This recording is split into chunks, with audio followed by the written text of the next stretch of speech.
Welcome to MindShareTV, where we delve into the forefront of educational technology, innovation, and digital transformation. I'm your host, Robert Martellacci, president of MindShare Learning and chair of the recent Canadian EdTech Leadership Summit. Today, we're privileged to have Alec Couros, the Canadian EdTech Award Winner of the Year, Professor of the Year.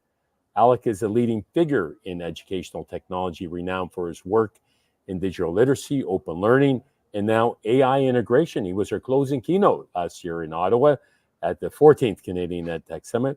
We explore his views on AI leadership and his vision for the future of education.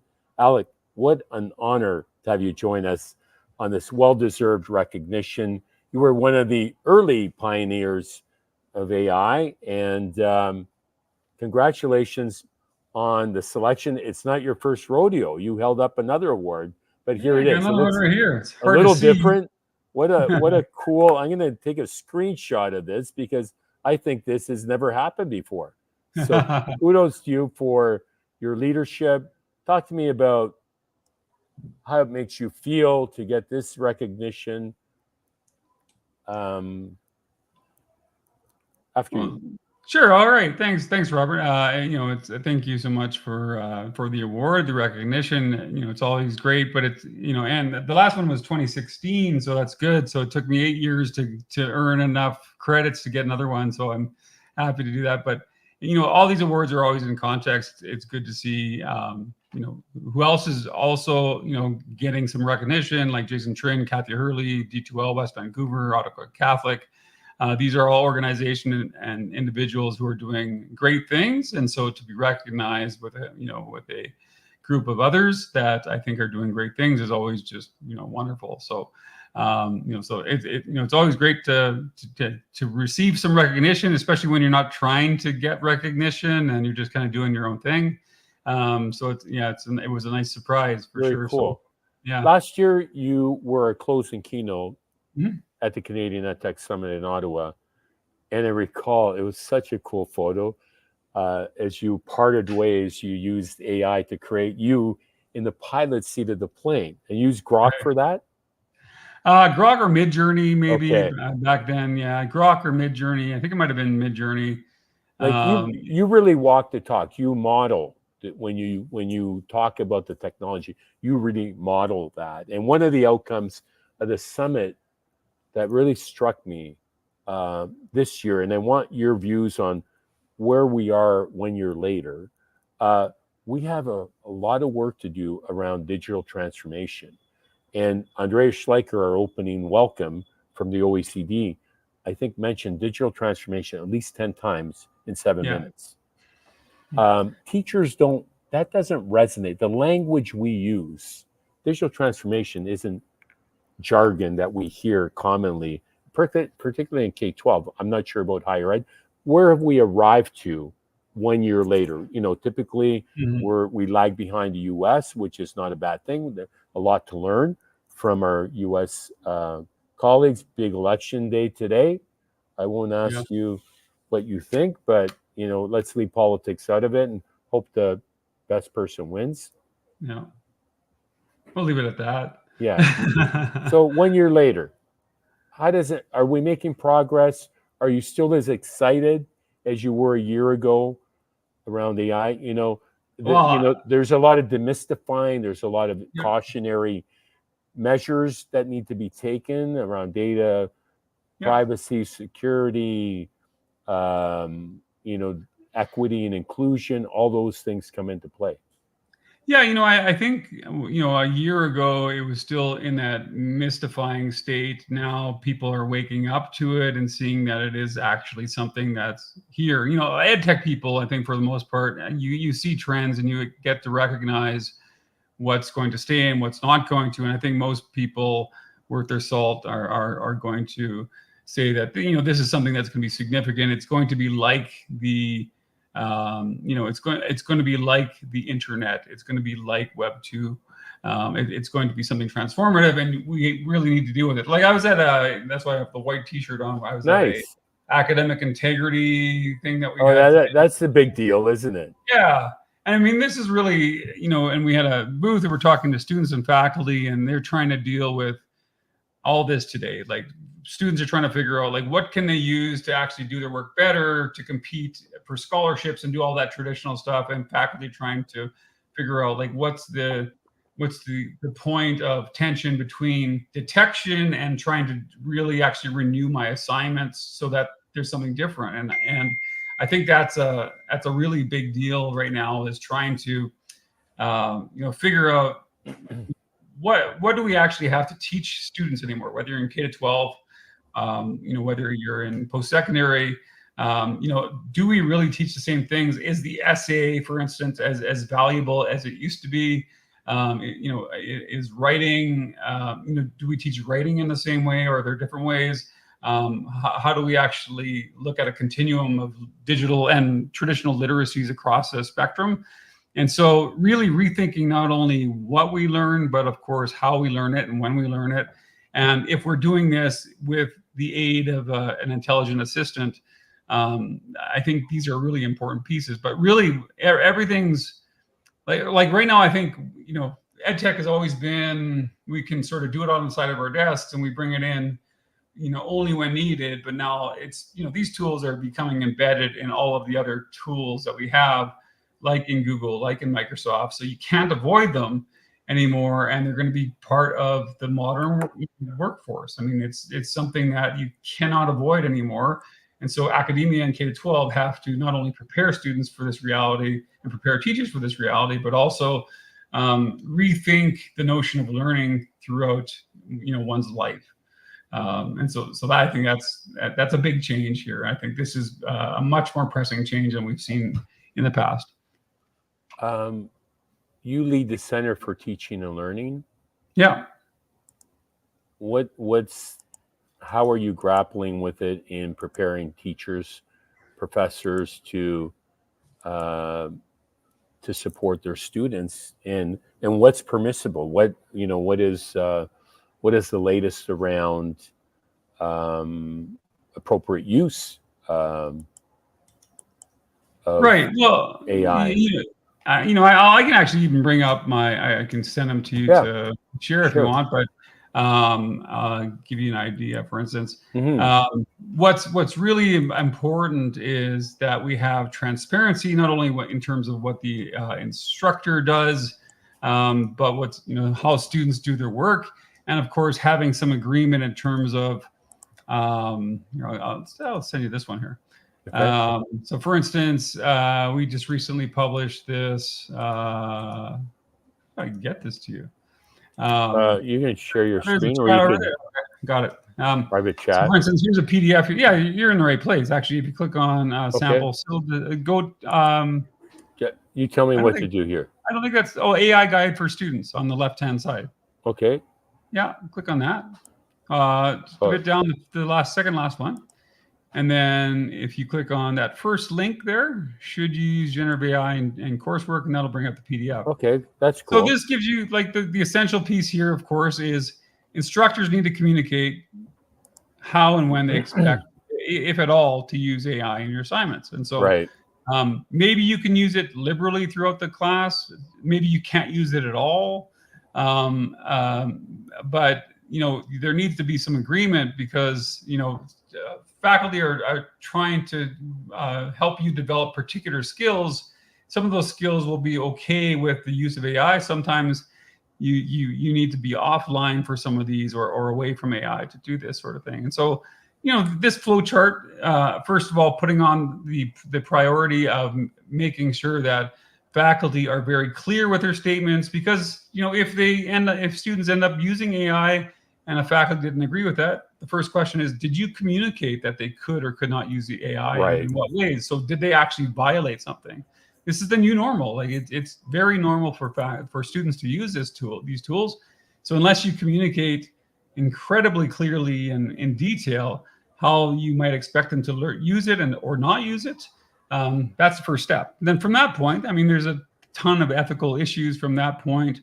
There are other issues like hallucinations and bias and all this other stuff, and of course fake citations and all of this that you need to deal with, and beyond the other sort of IP issues and ethical issues and environmental issues, we have to grapple with all of these tools. Yeah, all of these sure.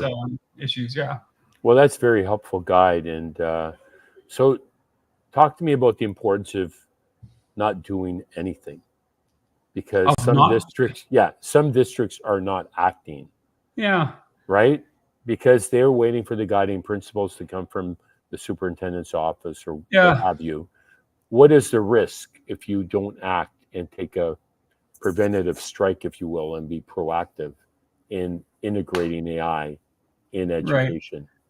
Well, I mean, I look at my own kids, and I know they've already been, most of my kids were in K-12 during COVID, and they're incredibly disadvantaged, in terms of where they could be right now.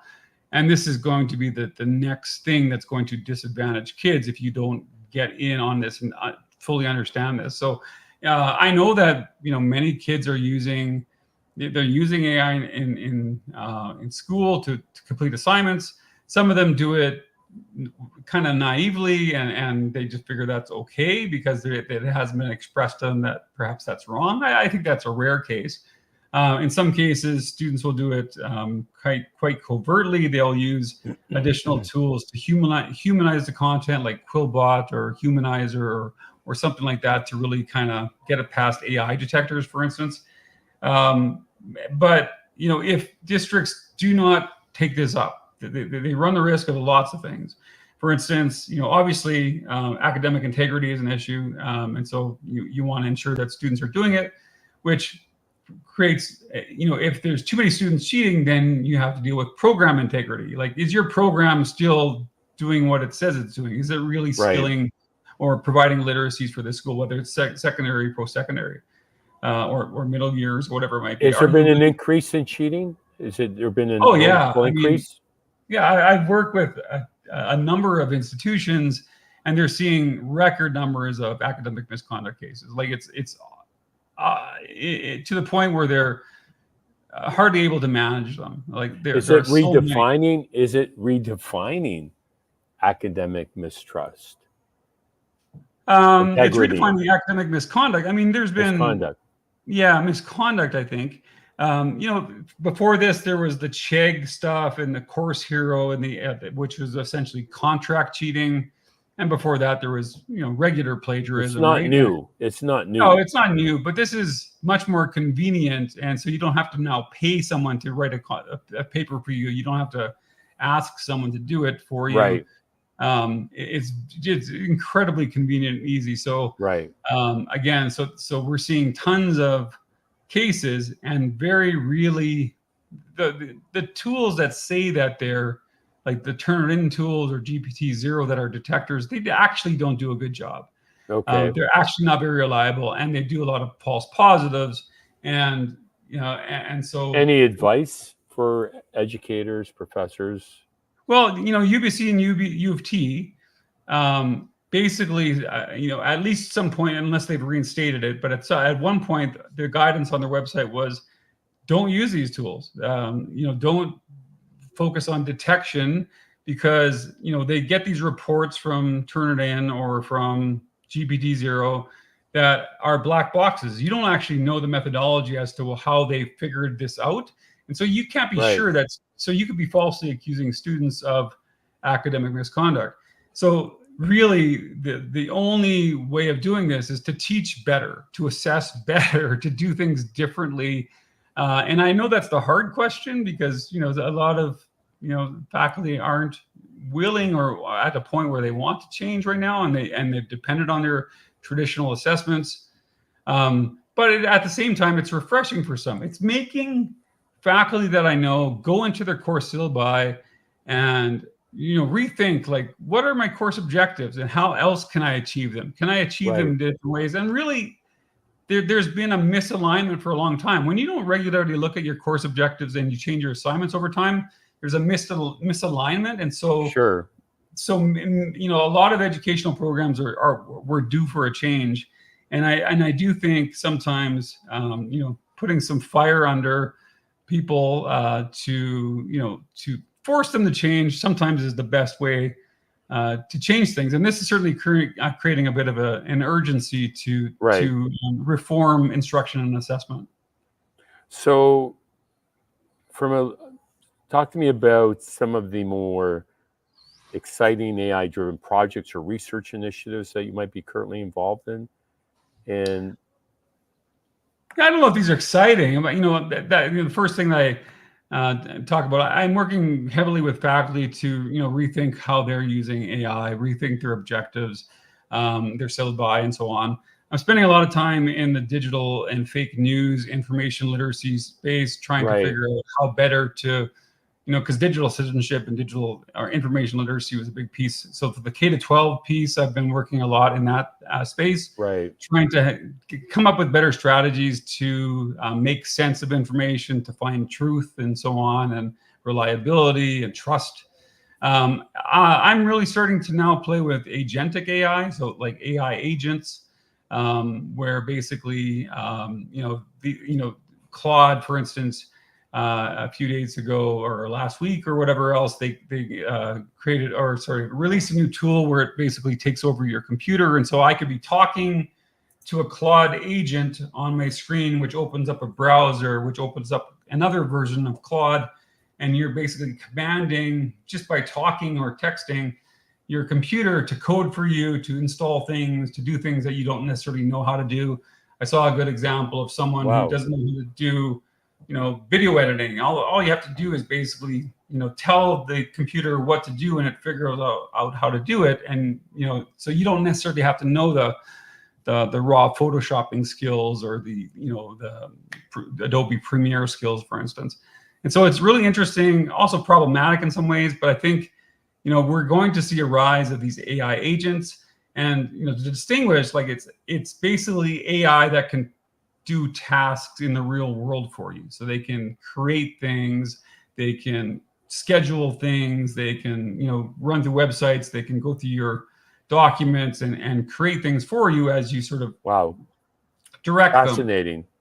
Yeah, it is really fascinating. And so that, I think, is going to be a really interesting change for teacher practice as well as, personal learning. How about as a support tool for students, tutoring, if you will? Is that an appropriate use, or do you see that gaining traction? Well, I think it's something that is being worked on a lot. I mean, I know that West Van has brought in Magic School, and it's got some of the tutoring pieces built in. So I think that's a cool project, to bring in, or a cool product. That's if you really don't need, for the most part, for a lot of teachers who don't want to learn how to do prompts really well, that works out really well with them. Ethan Mollick published a number of prompts. If you Google Ethan Mollick, and I think it's like it's prompt guide, I think it was. He has a great prompt guide. One of those prompts is like an enthusiastic tutor. You can pop that tutor into Copilot or ChatGPT or whatever else, and have a tutor. There's Conmigo that creates. And I think that's going to be an interesting development, where basically you can interact with the screen, and the screen helps you learn math or whatever else. And Conmigo's from the Khan Academy. But that's going to be an interesting piece too. It's not quite available to everyone. But I think what's important, though, is, and Dan Meyer, if you remember Dan Meyer, Dan Meyer has written a lot of stuff, rather scathing against this stuff, that it does. I think, those tutors will support some students, and not necessarily the students that need the support the most. So there are going to be many students that are not going to do well with these AI tutors. So again, we have to be inclusive and ensure that students, all students are supported, and we can't expect that some students are going to thrive in an AI assisted space. They do need something more human, something more personal, something that technology doesn't necessarily provide at this point. I talked about the human connection and the importance of the human connection at our summit, which I would have loved to have you at perhaps next year. We're looking at doing a regional one out west and out east. So to capture, geographically, this country is huge, and it's not easy to move around, right? So that's what we're looking at. But we talked about the importance of human connection, and the irony is when you talk about digital transformation, it's really about people, not Yeah. technology. Yeah. It's about leadership. It's about growth mindset, change management. Talk to me about the importance of, as whether you're a teacher or leader or professor, the mindset that you need around being in education, because growth mindset is not an option. Right. Well, it's not. So the biggest, I guess, attributes I think that people need to have, of course, number one is agility. I mean, to be able to, the resilience that comes with the ability to change quickly, to adapt quickly. So that agility is really important.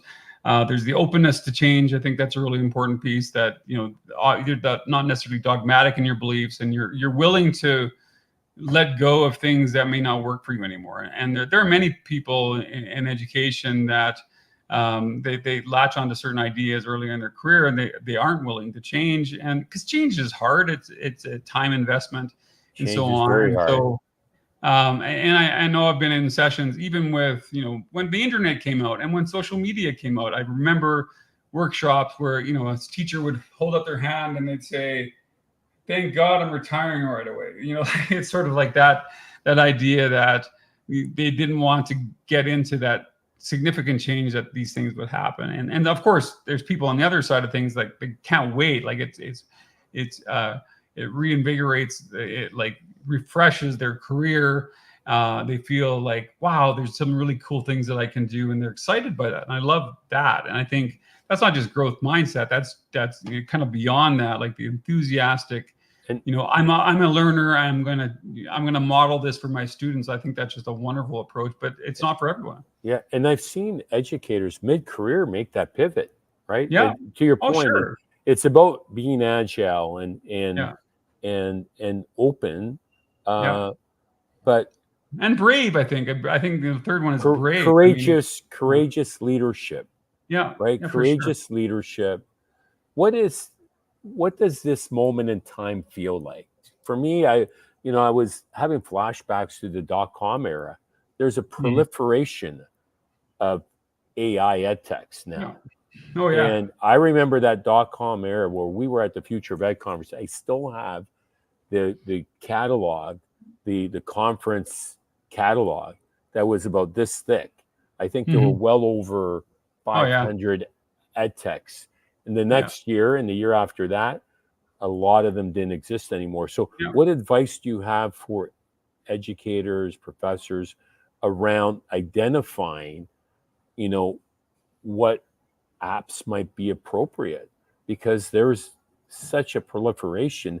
And when you put your data in ChatGPT or other tools, what does that actually mean from a privacy perspective? Who owns the data? Okay, so on the data piece, I mean, if you're using an institutional version of any of the big players, you There's have guardrails. You have got data some control. guardrails. Yeah. So like if you're using Copilot for your institution, you're going to have a little green shield up in the corner that basically lets you know that stuff But that you put in. if you're not within.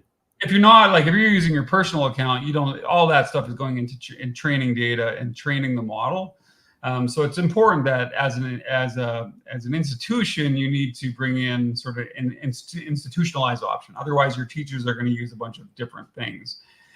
So you can use like a personal version of something versus something that's institutional, which often has gone through privacy impact assessment and so on. So I think that's really important.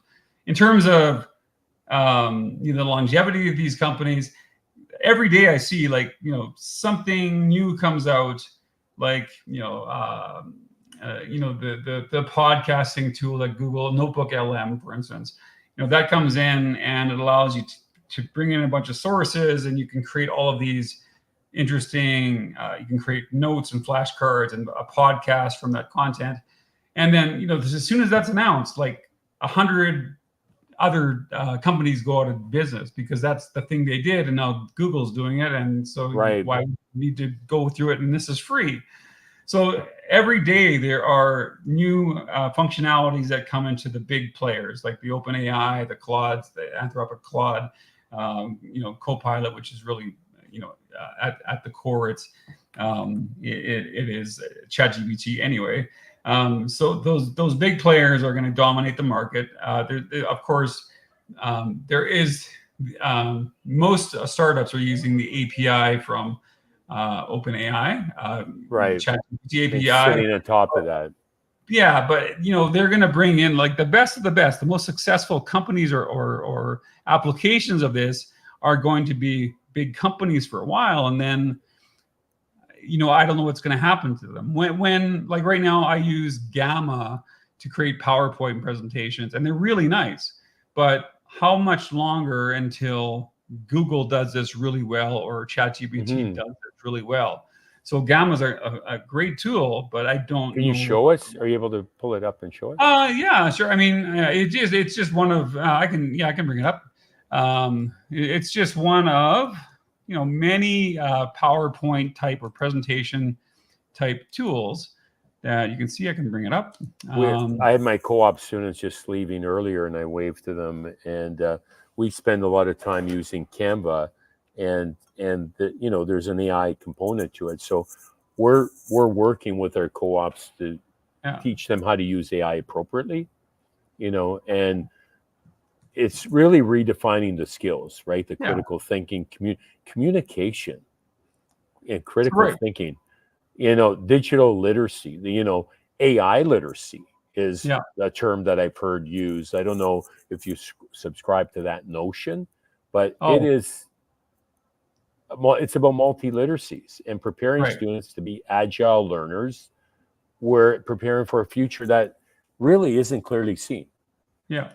Can you see my Gamma right now? I'll pop it in. Okay. Yeah. Okay, there you go. So for instance, if I want to look at cell mitosis, I click on that. It brings up 8 common slides. I can bring up more or delete them. And then I click on continue, and then I can choose a nice theme, and then I generate. And so it's going to create the content. Of course, I can go in and play around with it, but it's well designed. That's remarkable. Yeah, I mean, some of them. Is this free, or is this a paid version? What I'm using right now is free. Okay. I think there's a limit to the number of slides. I think you can do up to 10 slides, but you can export this as I'm done. So here's cell mitosis. Oh my God. Right. And so you have this, and I mean, they look pretty good. I'd have to, as a teacher, kind of look through it and so on. But then from here, I can go and I can export as PDF, PowerPoint, or PNG. That's powerful stuff. Yeah, and so this is free, and I mean, it's free right now. I mean, there's a paid version I'm certain of, but the whole idea is, like there's a ton of tools out there, but is this going to, as a company, is it going to develop to the point where it's going to be always better than Google Slides or always better than Microsoft PowerPoint? Is it going to be like, what's it going to offer that's above and beyond what those tools are? Because those tools are becoming integrated. So that's the hard argument. I mean, so you as a company, you're sort of helpless to be able to develop. So your tool might look really good right now, but it might be pretty normal later on. So the advice they gave in EdTech was around integration.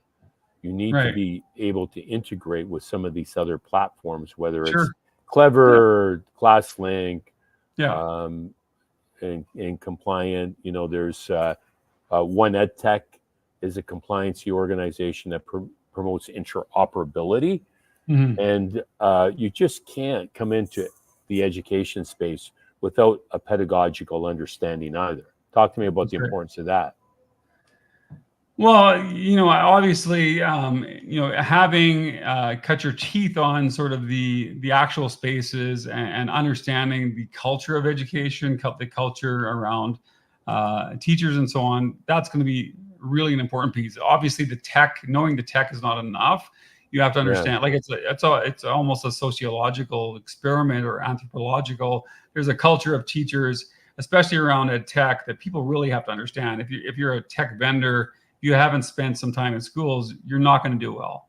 No. or if your team has, and that's why, colleagues like Dean Shareski, that's why he's successful in the things that he's doing. Another legend in that tech. Yeah, he is. I mean, he's a legend, lives, too. What is it about Saskatchewan? Because we've had many Schools of the Future Challenge winners, many award winners.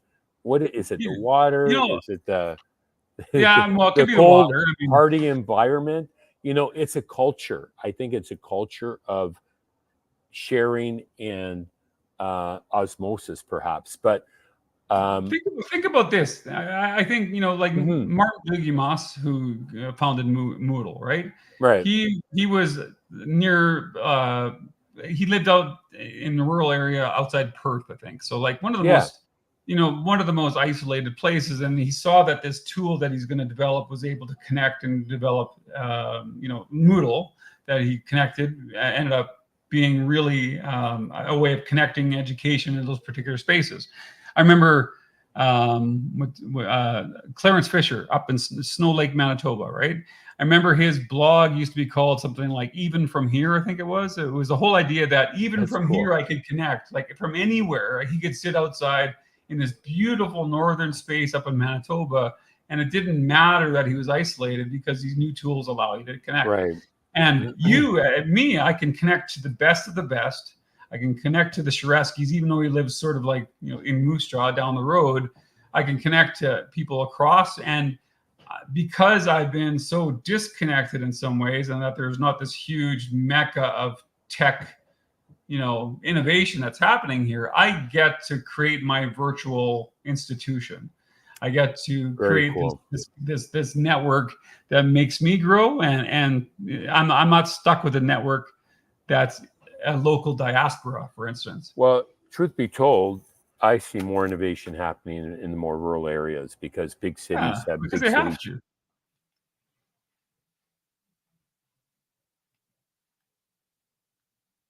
Oh, I got disconnected.